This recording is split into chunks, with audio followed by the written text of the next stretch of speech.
반갑습니다. 반갑습니다. 오늘 비가 오시는데 이렇게 또 와주셔서 고맙습니다. 오늘 공부는 좀 색다른 공부예요. 색다른 공부보다는 뭐 필요한 것이라고 생각해서 또 수행에 도움을 좀 줄 수 있는 것이라서 준비를 해봤습니다. 우리 그 몸과 마음에는 세 가지가 있어요. 중국의 천태대사도 조신, 조식, 조심이라고 하는 세 가지 말을 했거든요.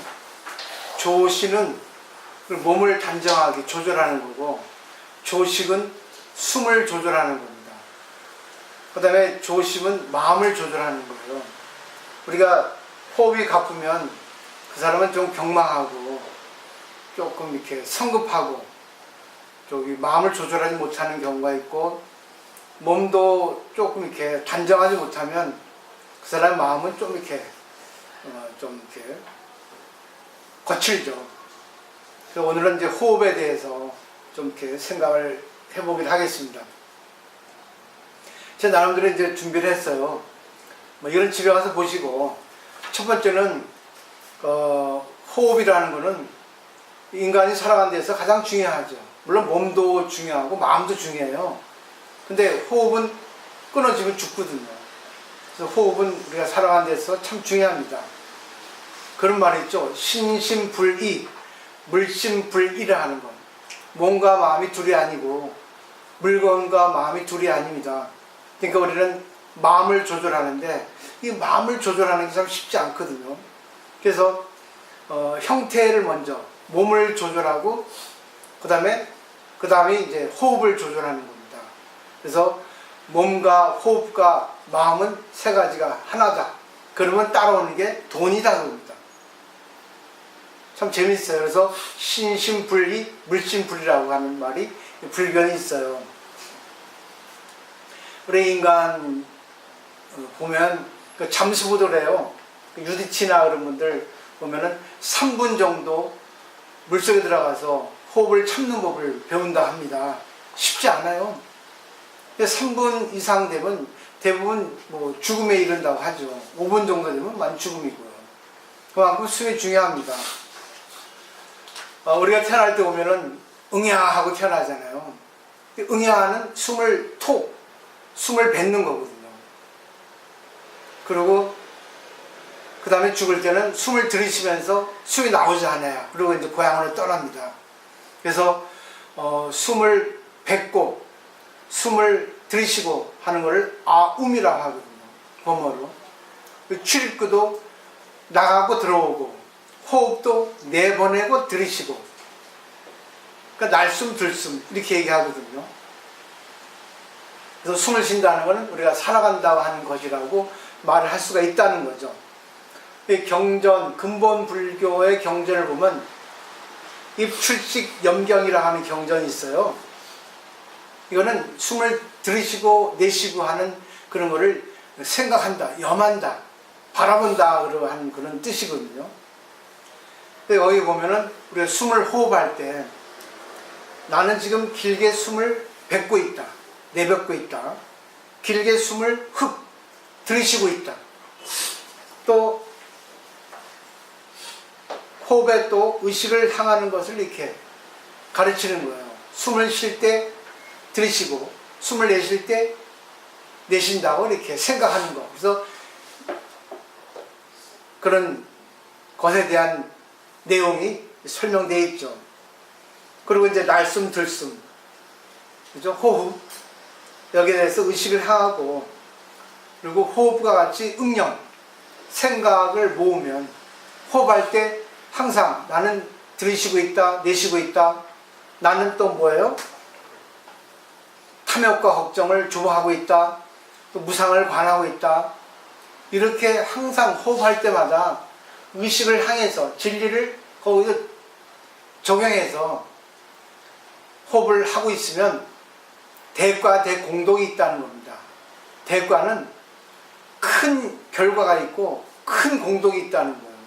근데 부처님도 이것을 하셨다는 거죠. 그래서 구체적으로는 숨을 토하고 있을 때 숨을 내뱉고 있는 것을 자각하면서 숨을 흡 들이쉬는 거예요. 그러니까 숨을 들이쉬고 내쉬고 할 때 들이쉰다, 내쉰다, 들이쉰다, 내쉰다 계속 하라는 얘기죠. 또 나는 지금 기쁨을 느낀다 그러면서 숨을 쉬는 거죠. 지금 화가 나고 있다. 왜 화를 내고 있는가? 이런 식으로. 그리고 이제 사념초 관에서는 내가 오른손을 들고 있다, 왼손을 들고 있다, 오른발을 내밀고 있다, 왼발을 내밀고 있다. 이런 식으로 이렇게 자세하게 하고 있습니다.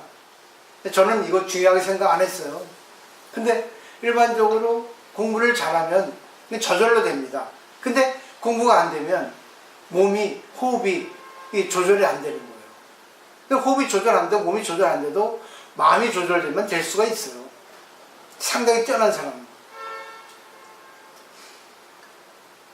그 다음에 이제 네 번째, 밑에서 두 번째 단락을 보세요. 이렇게 의식을 숨에 향하는 겁니다. 그러면 숨은 저절로 천천히 길게 되거든요. 숨은 천천히 길게 돼요. 숨이 얕고 빠른 사람은 마음이 안정되지 않습니다. 그리고 이 숨은 또 뇌 작용과 연결이 된다 하거든요. 그렇기 때문에 천천히 길게 이게 숨을 쉬는 거에 의해 가지고 부교감 신경이 자극이 된다 그래요. 그래서 부교감 신경이 자극되면 교감 신경하고 밸런스가 이렇게 맞게 된다 하거든요. 그러면 마음이 안정됩니다. 그래가지고 숨을 쉬고 내쉬는 거에 의해 가지고 산소가 과부족 없이 아주 조절이 된다는 거예요. 근데 밑에 보시면 특히 내뱉는 숨이 중요하다는 거예요. 그건 왜냐면 인간에 태어나는 것이 산성이 뭔지 아세요? 태어나는 소리입니다. 응야, 응야 하게 내뱉는 소리로 시작하기 때문에 내뱉는 숨, 토하는 숨, 호흡의 호가 더 중요하다는 겁니다. 다 이거는 의학적으로도 다 이것은 증명된 겁니다. 이 페이지 넘겨보세요. 왜냐하면 불교는 자각에 가르치며 자각이란 스스로 깨닫는 거거든요. 그래서 부처님을 깨달은 분이라고 하잖아요. 그래서 제일 중요한 거는 각자 자기가 우리 불교 공부하고 인연이 됐으면 진리라고 하는 것에 대해서 눈을 뜨는 것이 중요하다는 거예요. 진리의 눈을 뜨면은 스스로 자기가 진리에 맞게 자기 조절하는 것이 중요하거든요. 그래서 호흡의 의식을 향하는 것으로서 인간이 살아가는 원점이 뭐예요? 숨을 쉬는 겁니다. 그래서 숨을 통해 가지고 몸과 마음을 이게 친근히 하는 아주 조절하는 방법이라 하는 거죠. 우리가 흥분하거나 불안할 때 심호흡을 해, 깊이 숨을 들이셔봐, 내셔봐 하잖아요. 다 이유가 있습니다. 그게 바로 부교감신경을 자극시켜서 교감신경을 조금 조절하는 겁니다. 네, 중국의 장자도 말하고 있습니다. 진실한 사람은 발 뒤꿈치로 숨을 쉰다고 그래요. 근데 일반 사람은 목구멍으로 숨을 쉰다고 그래요. 근데 어떻게 발 뒤꿈치로 숨을 쉬겠습니까? 결국 온몸으로 숨을 쉰다는 거예요. 결국은 숨은 온몸에 전부 퍼지고 있다는 겁니다. 우리 몸에 산소가 안 가는 것이 어디 있어요? 그리고 중국의 천태대사도 족심으로 숨을 쉰다 했거든요. 또 단전호흡도 있잖아요. 이 배로 숨을 쉬는 게 아니에요. 근데 그렇게 느끼도록 숨을 쉬라는 겁니다. 우리가 코로, 입으로 숨을 쉬지만 중요한 거는 배로 숨 쉬고 발바닥으로 숨 쉬고 발 뒤꿈치로 숨 쉬고 온몸으로 숨을 쉬라는 겁니다. 느끼라는 거예요. 의식을 숨에, 숨 쉬는 거에 향하라는 겁니다. 여기서 어떤 거를 우리가 느낄 수 있겠어요? 위대한 사람은 전부 숨을 깊이, 길게, 천천히 쉰다는 겁니다. 이게 바로 이 지혜와 덕에 관계되고 있다는 증명이겠죠.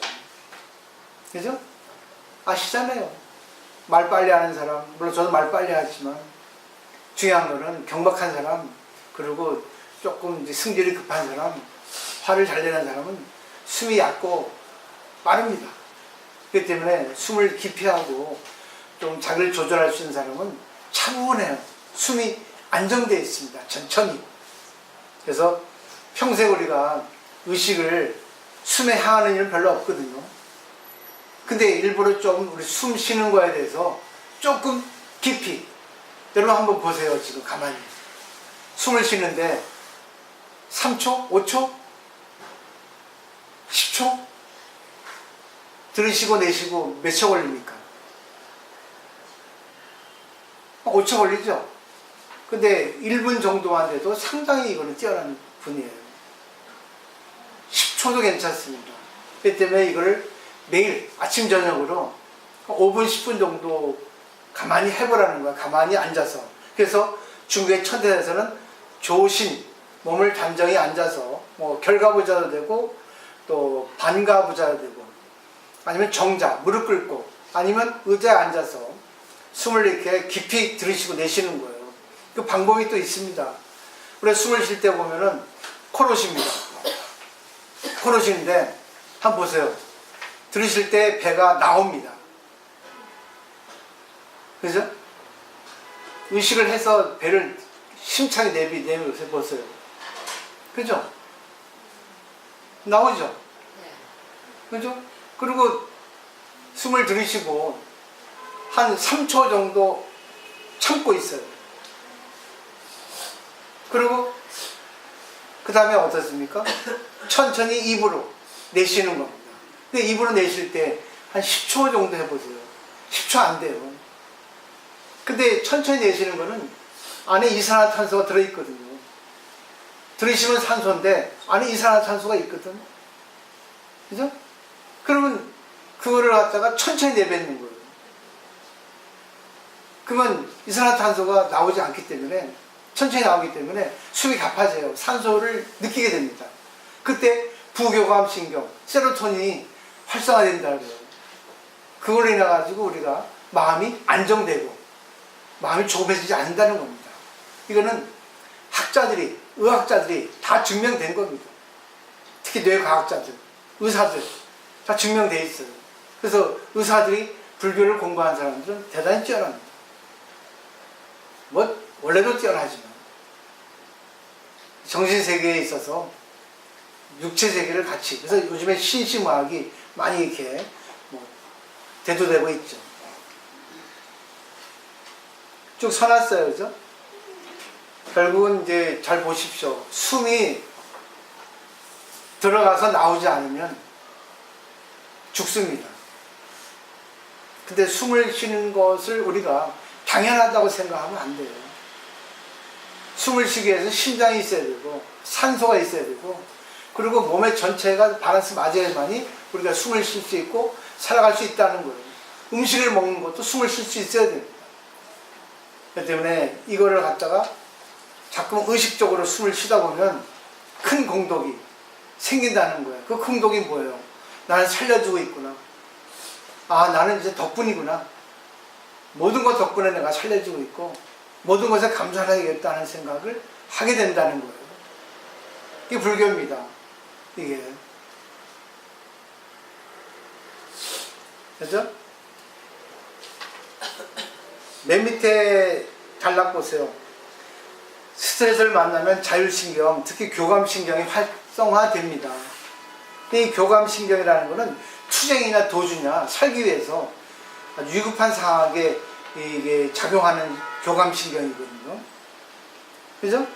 근데 이 자율신경이기 때문에 자기 의지로는 이걸 마음대로 조절할 수 없어요. 자율신경이기 때문에. 그죠? 3페이지 보세요.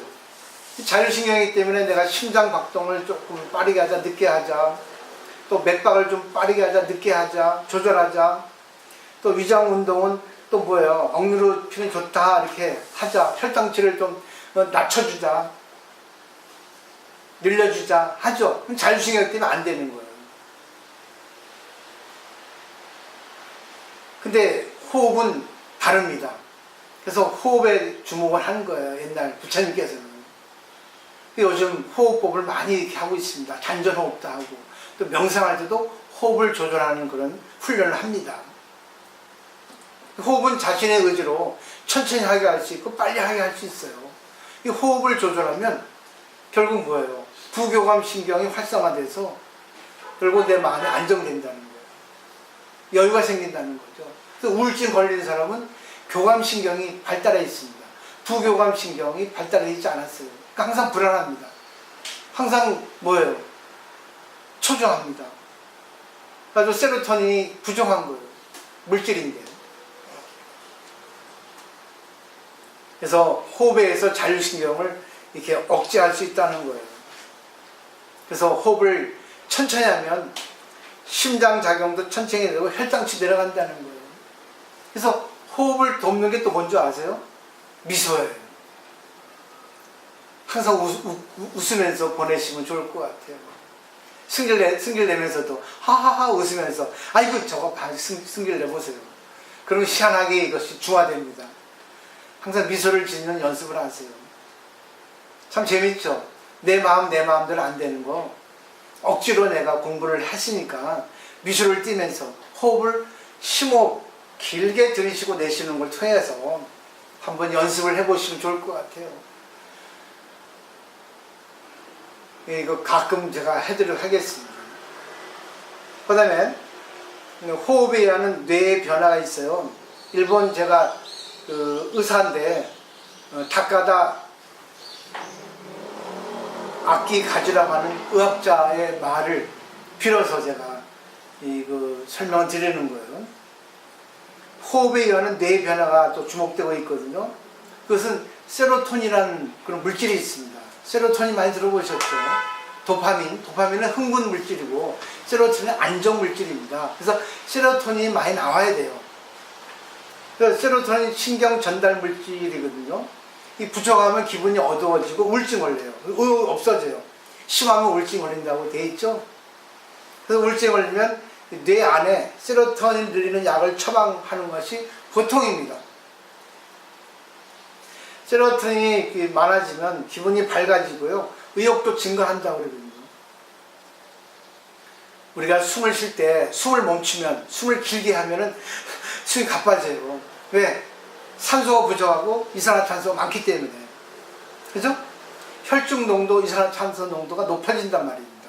근데 이 재밌는 게 내 호흡 중추를 자극하기 때문에 괴롭습니다. 그래서 호흡을 개시해서 하 급하게 호흡을 쉬는 거예요. 호흡을 하는 거예요.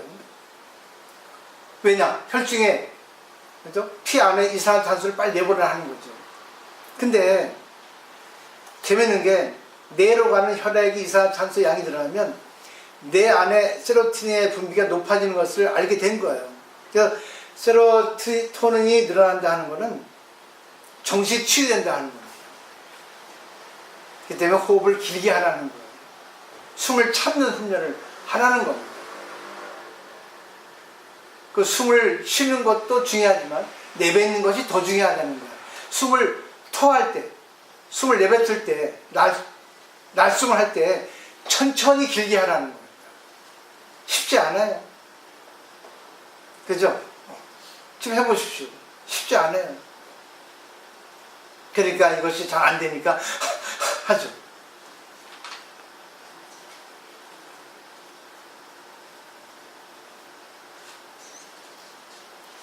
쭉 보시면 되고, 자, 맨 마지막 4페이지 한번 쭉 보도록 하겠습니다. 부처님은 이것을 선정을 할 때 이것을 자신이 직접 체험한 거예요.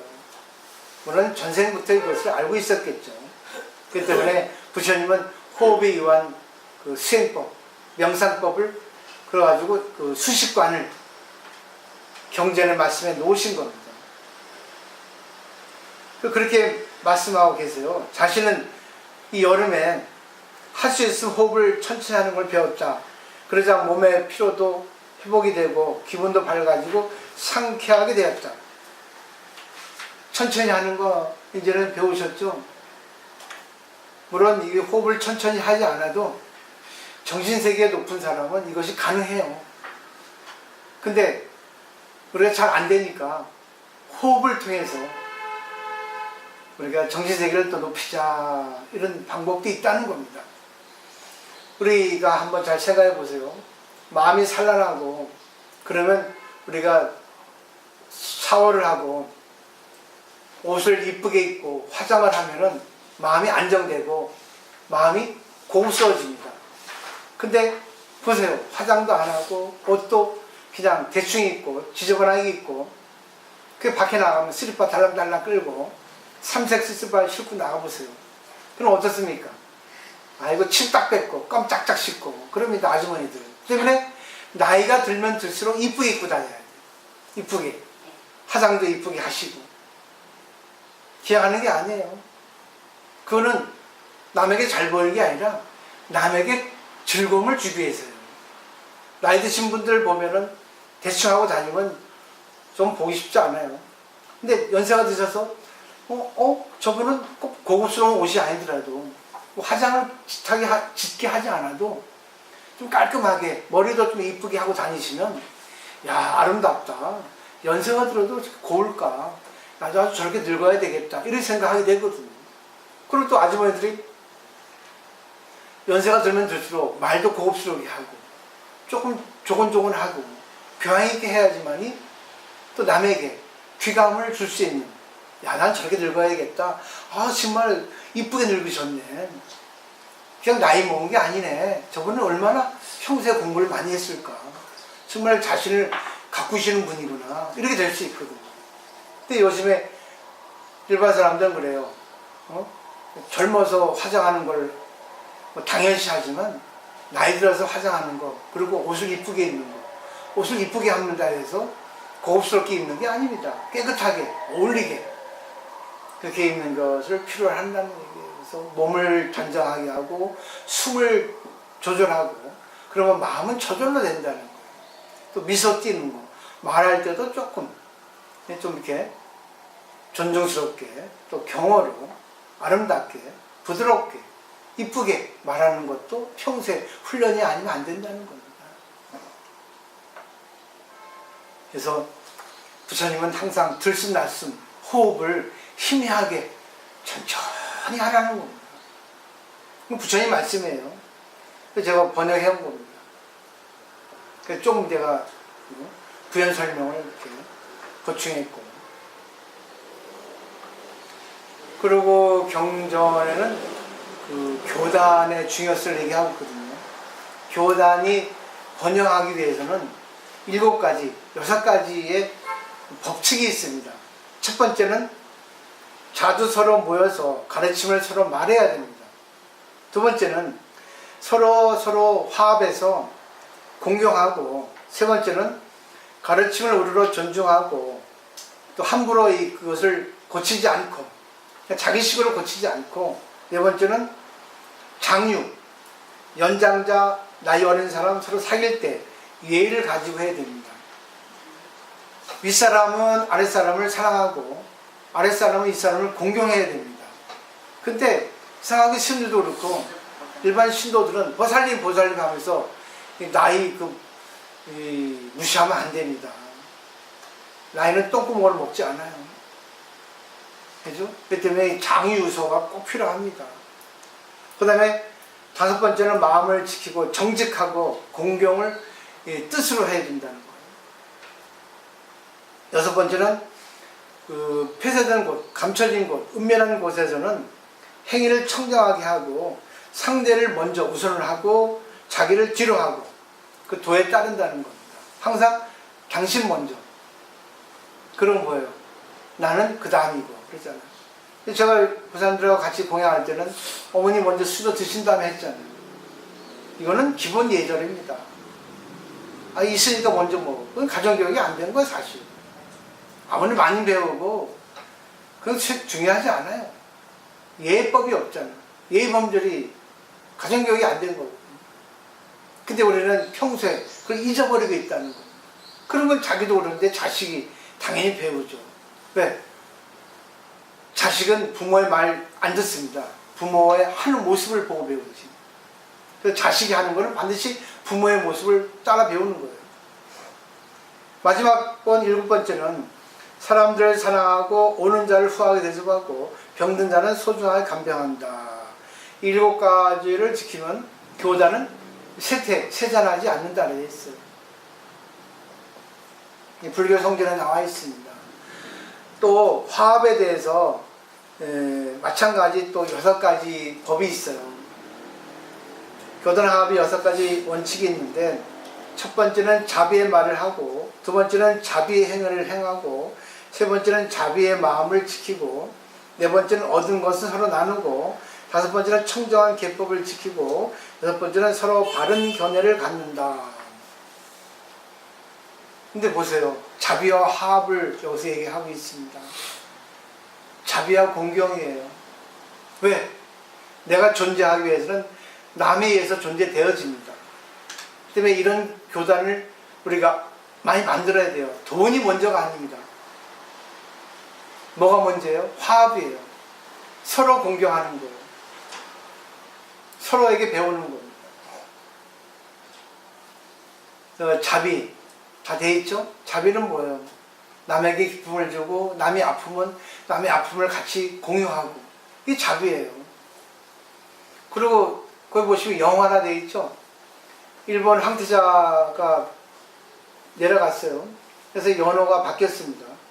평성에서 영화로 바뀌었어요. 영화 뜻 텔레비전 보셨죠? 화합을 명령한다는 뜻이에요. 직역을 하면 화합을 부른다는 겁니다. 화합하자는 뜻입니다. 화합이 뭐겠어요? 공경한다는 뜻입니다. 친절하게 한다는 뜻입니다. 화합의 화자는 쌀 한 톨 넣고 같이 나눠 먹는다는 뜻도 있어요. 화합이란 결국 뭐예요? 서로 웃고 지내는 거예요. 서로 아픔을 같이 하고. 이게 바로 화합의 뜻이에요.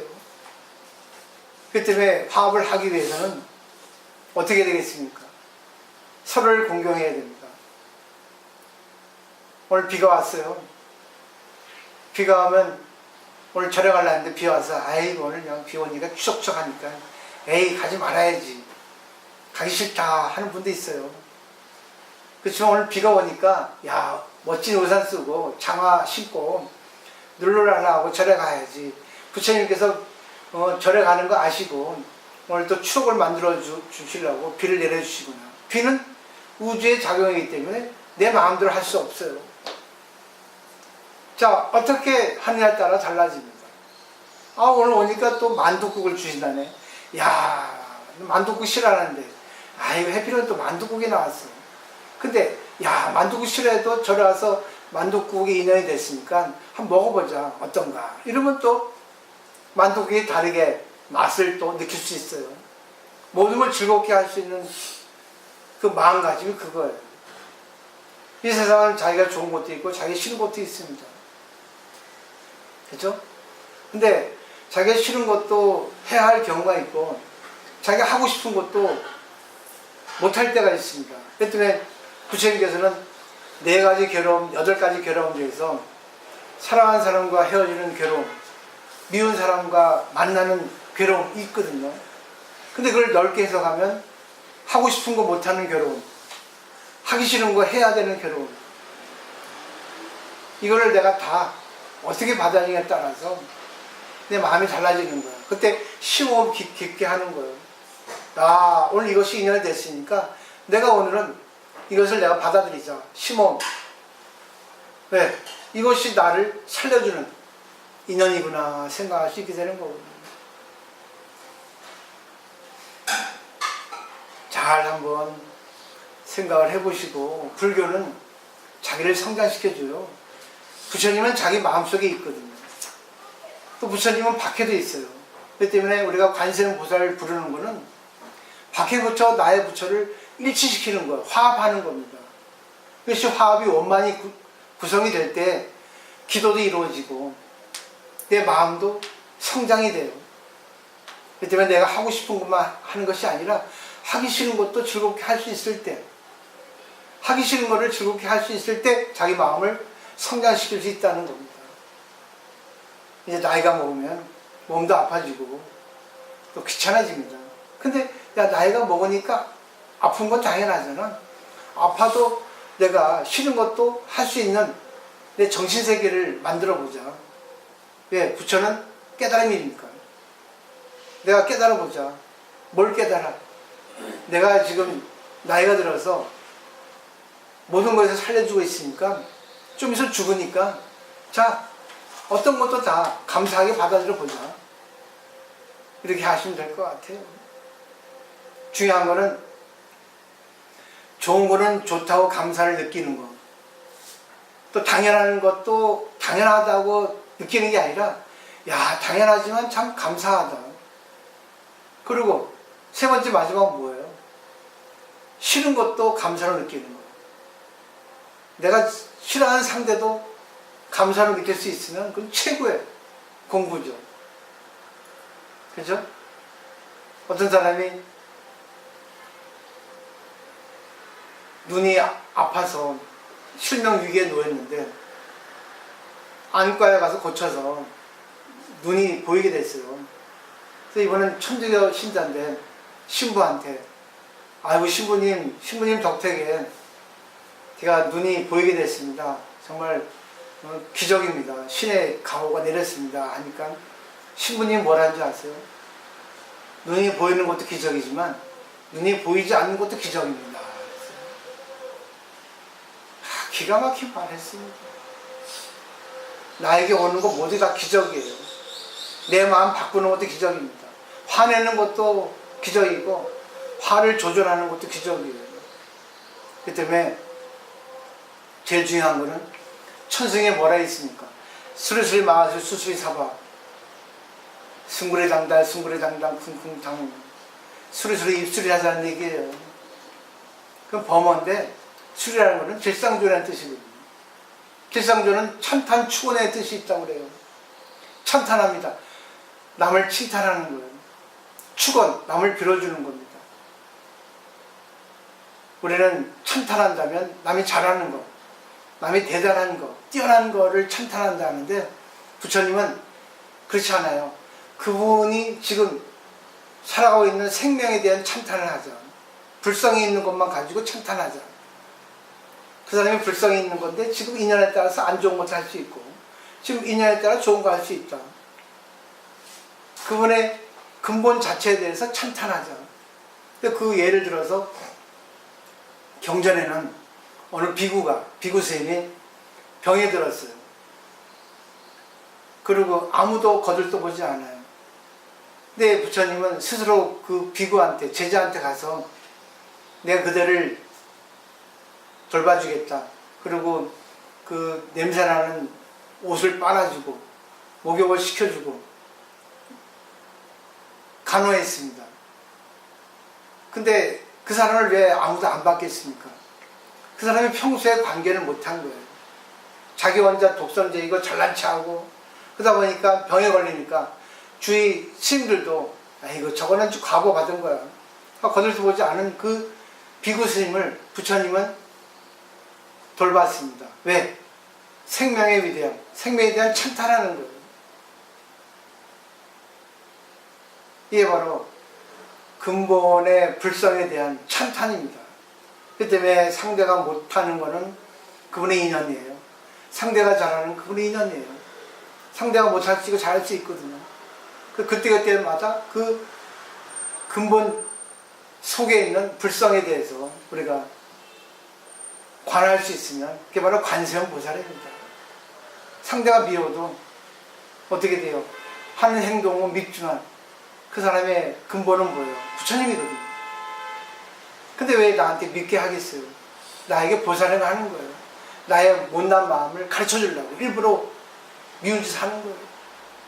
왜? 알아달라고. 네 모습 보라고. 잘 한번 정리를 해보시고 내 앞에 나타나는 상대는 나의 모습이다. 이렇게 보시고 상대의 모습에 합장할 수 있는, 그래서 상대의 모습을 통해서 내 모습을 보고 또 상대에게 또 적절한 관계를 해서 상대에게 깨닫게 해주는 연이 돼줄 수 있는, 자기가 될 수 있기에는 호흡을 좀 조절하는 연습을 하라는 겁니다. 이론적으로 안 될 때는 호흡, 그리고 몸 단정, 그것도 우리 정신세계에 많이 도움이 된다는 거예요. 오늘 이걸로써 조금 대신 공부를 했습니다. 그래서 더 넓게 이렇게 공부를 하고, 기도라는 거는 정말 중요해요. 기도는 오직 일심으로 하는 거예요. 그냥 기도하는 모습에 호흡이 들어가 있고, 기도하는 모습에 몸 단장이 들어가 있고, 기도하는 정신에 마음이 들어가 있잖아요. 그죠? 자기 스스로 보세요. 우리 정근할 때 자기가 절하고, 자기 절할 줄 누가 알았나? 지금 무슨 안 그래? 부처님 믿었나? 머리로 말았지. 지금 하잖아. 네? 느껴져. 뒤통수에 눈이 있어가지고 절하고 있네. 그럼 절하면서 호흡이 깊어져. 절하면서 숙여져. 저절로 어떻게 돼? 몸을 낮추는 거야. 이게 진리야. 몸을 낮춰야 돼. 이러면 안 돼. 이래야지. 여성들이 이래야 이뻐. 이래봐. 얼마나 꼴보기 싫어. 그 텔레비전 나올 때 그 뭐요, 어느 기업의 그 딸들, 그 엄마, 아이고 꼴불견이야. 그죠? 돈이 있다고 다 인간이 아니거든. 진짜 인간은 아름다운 덕이 있어야 돼. 돈보다 더 중요한 게 뭐예요? 인간의 인격이죠. 아름다운 마음, 부드러운, 상냥한 마음, 남을 생각해주는 마음, 그런 것이 우리에게 필요한 겁니다. 그러면 남은 생 얼마나 행복하게 많이 존중을 받고 살아갈 수 있겠어요. 그리고 어떤 일이 생겨도 걱정, 고민을 내려놓을 수 있고, 또 이렇게 걱정이 되면 도반들하고 같이 서로 나눌 수 있잖아요. 그런 조직이, 교단이 이렇게 만들어져야 되는 거예요. 혼자는 힘들거든요. 인간은 사이간자에서 서로 관계를 잘할 때 인격이 갖춰지는 거예요. 그래서 인간은 복수입니다. 혼자 못 살아요. 이렇게 하시면 좋을 것 같아요. 저부터 먼저 실천하도록 하겠습니다.